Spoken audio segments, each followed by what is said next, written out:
In this episode of Pop Culture Weekly, it's all about Evil Dead Rise as I talk to the stars Alyssa Sutherland and Lily Sullivan and writer-director Lee Cronin. Let's go! Welcome to Pop Culture Weekly with Kyle McMahon from iHeartRadio. Your pop culture news, views, reviews, and celebrity interviews on all the movies, TV, music, and pop culture you crave weekly. Here's Kyle McMahon.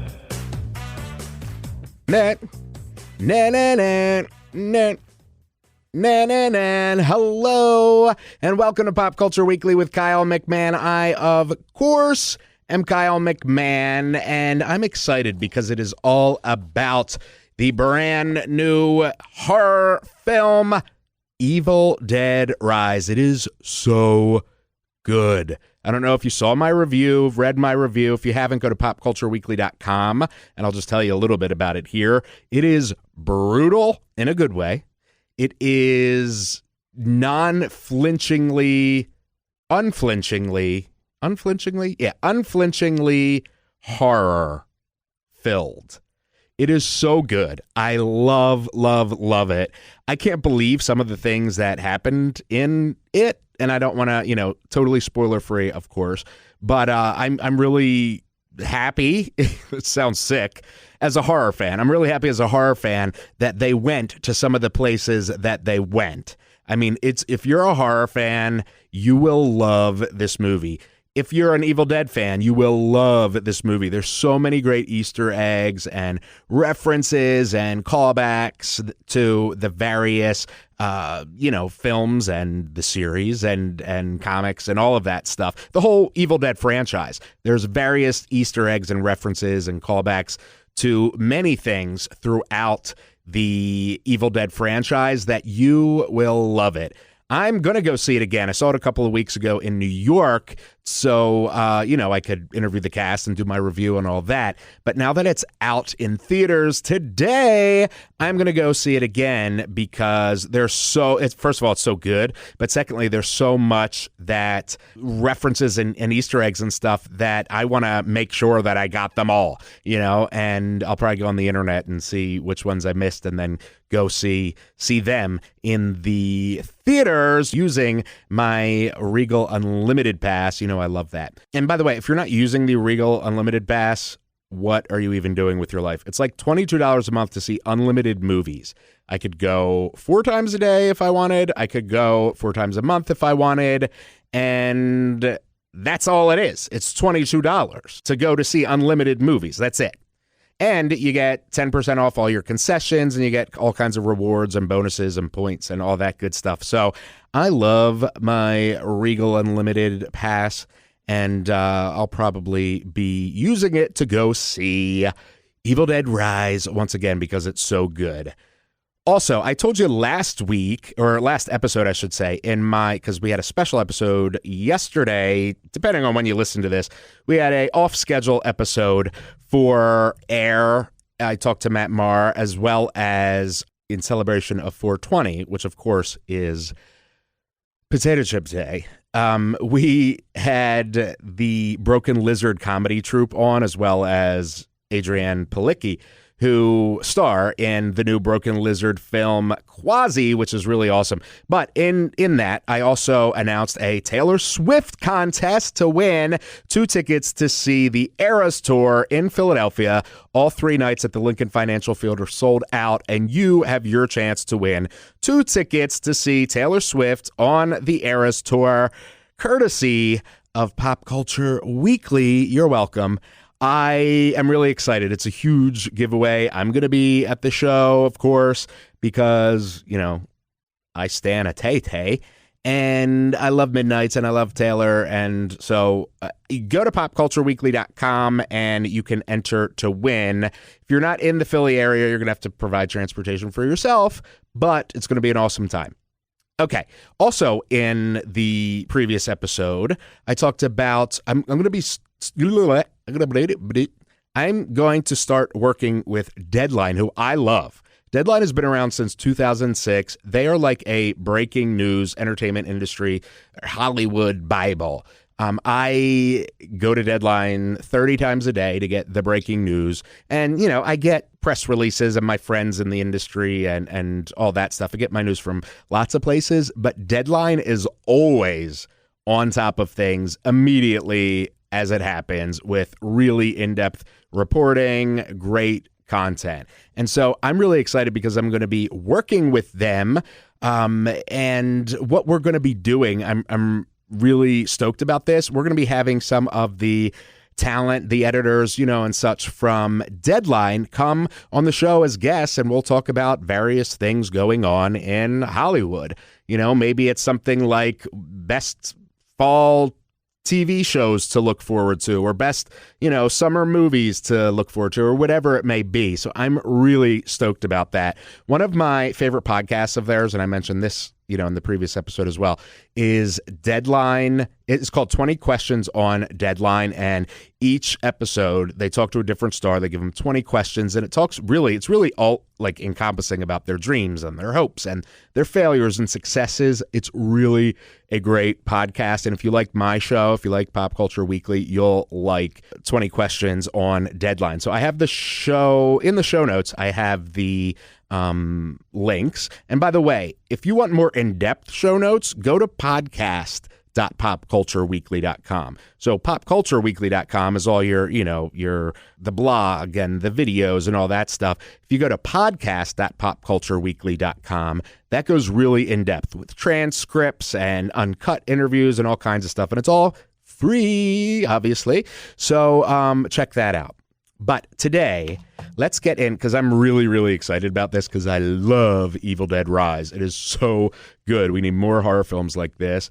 I am talking to the stars of Evil Dead Rise, Alyssa Sutherland and Lily Sullivan. Alyssa plays Ellie and Lily plays Beth. They're sisters. Oh my God. I don't even want to talk about it too much because I don't want to give anything away. It's so good. And I talk with Lee Cronin, who is the writer-director of Evil Dead Rise. And Lee, you may know, for you big horror fans like myself, he did a film in 2019 called The Hole in the Ground, which was awesome, extremely creepy, supernatural kind of horror. And that was his debut film.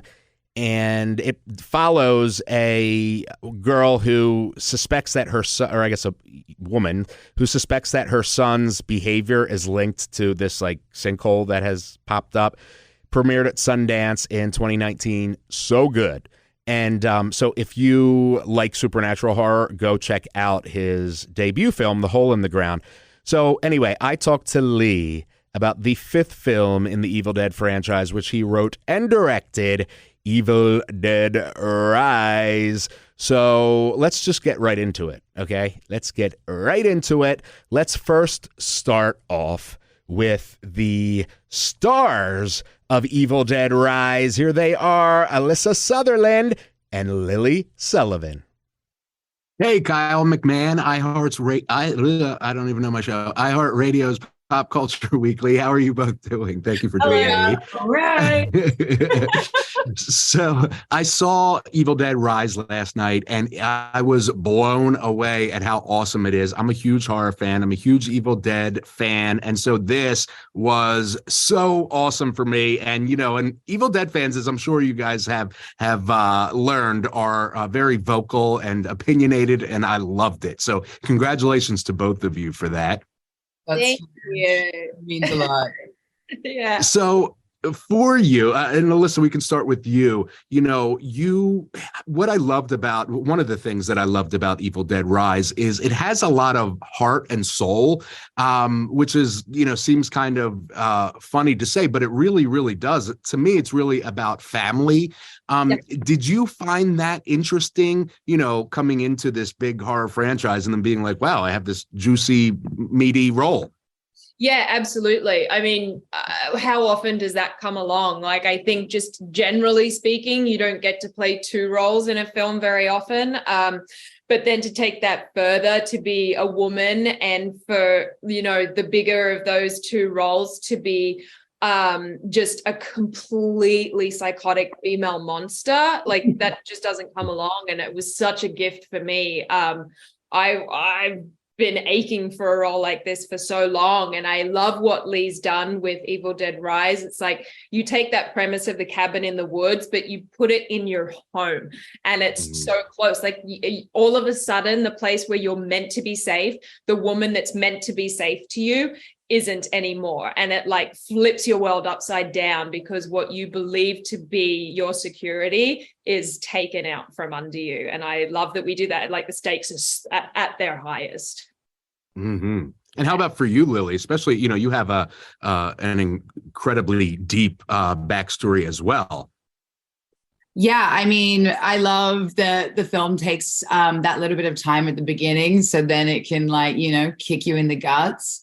And that's credit to Lee. But yeah, I mean, I love the idea of horror taking a domestic situation and fully messing it up completely. And I also like to believe that the film explores like cutting out toxic relationships and setting boundaries and when to let relationships die or not. So I think it's a really complex film. I'm not a groupie. I'm not a groupie. And I also love that it's very female centered. I feel like so many times, we, especially in American horror, it tends to go, this kind of masculine thing. And I love that it's, primarily dominated by women, but on both sides, you know what I mean? On the evil side and the non-evil side, I guess. So I really do love it. Thank you both so much. We're out of time. I really appreciate it. And I can't wait for everybody to see Evil Dead Rise exclusively debuting in theaters April 21st. Thank you so much. Thank you so much. All the best.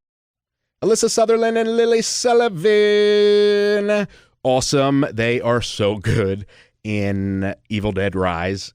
I can't wait to talk to you about this. Go see it so we can talk about it on Twitter and Letterboxd and Reddit and Facebook and everywhere else that I am. Wherever you are, I am. So just talk to me about it on there because I can't wait to talk to you about Evil Dead Rise. All right. Next up, writer, director, Lee Cronin. Here we go.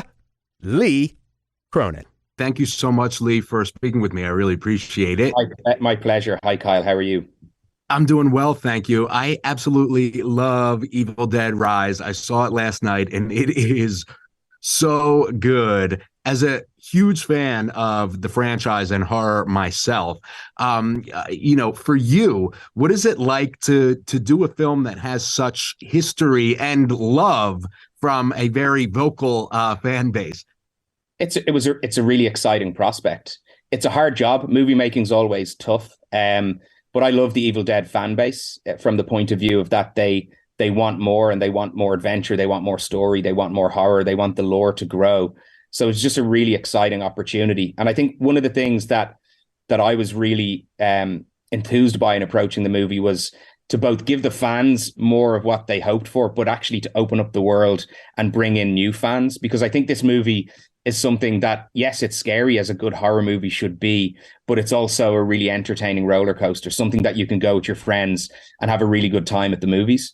So from that point of view, it was a real pleasure and kind of adventure. It was a really hard movie to make because it's so technical and so practical, but always in service of, as I said, this spectacle and this bloody roller coaster journey that I wanted to take an audience on.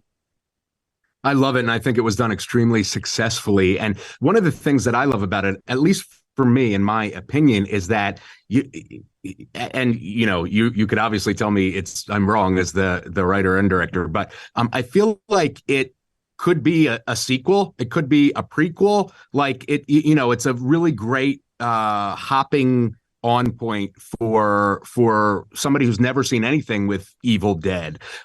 Is that kind of how you see it, or do you leave it up to interpretation? Or yeah, I think, look, in terms of timeline, I always saw it as coming next. And if you look back through the history of the movies and how they've traveled through time. This to me was always the next junction point, the next stop off point.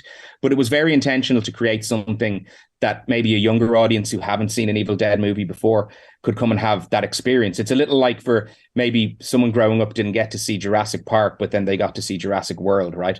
That they got to step into that world at a different entry point, but then they can go forward and back, on that crazy train and experience the different movies that are there. And that was really intentional, because I look at, say, my nieces and nephews who are younger, and I wanted them to be able to enjoy this movie, to be able to watch, maybe when they're like 15 or 16 years old, watch like their first seriously scary movie. And that was something that was on my mind.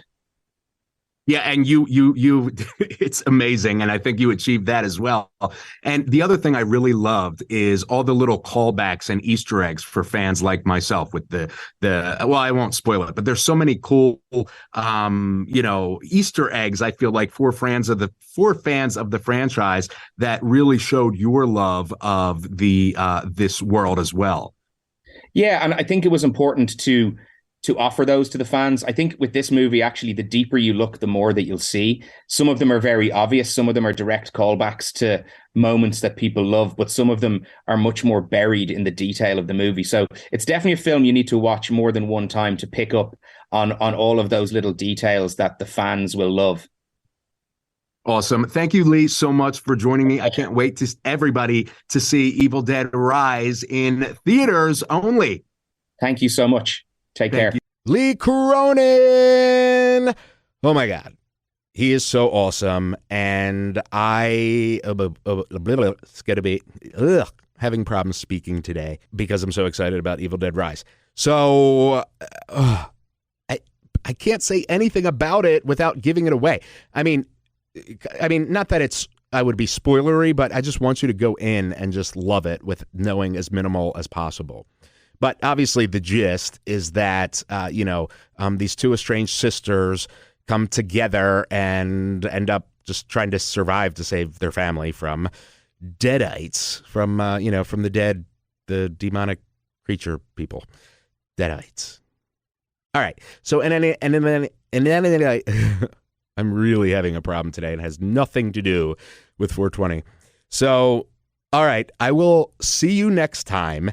Thank you for hanging out with me. Thank you for listening to Pop Culture Weekly. Please, if you're listening on Apple Podcasts, review it. It really, really, really helps. If you're not, share it with a friend, post to social media, whatever. You are helping grow the show every single week. And that is allowing me to do this every single week for you, do these interviews, go to these events, and give you the best coverage that I can. All right. I will see you next week. I love you. We out. Thank you for listening to Pop Culture Weekly. Hear all the latest at popcultureweekly.com.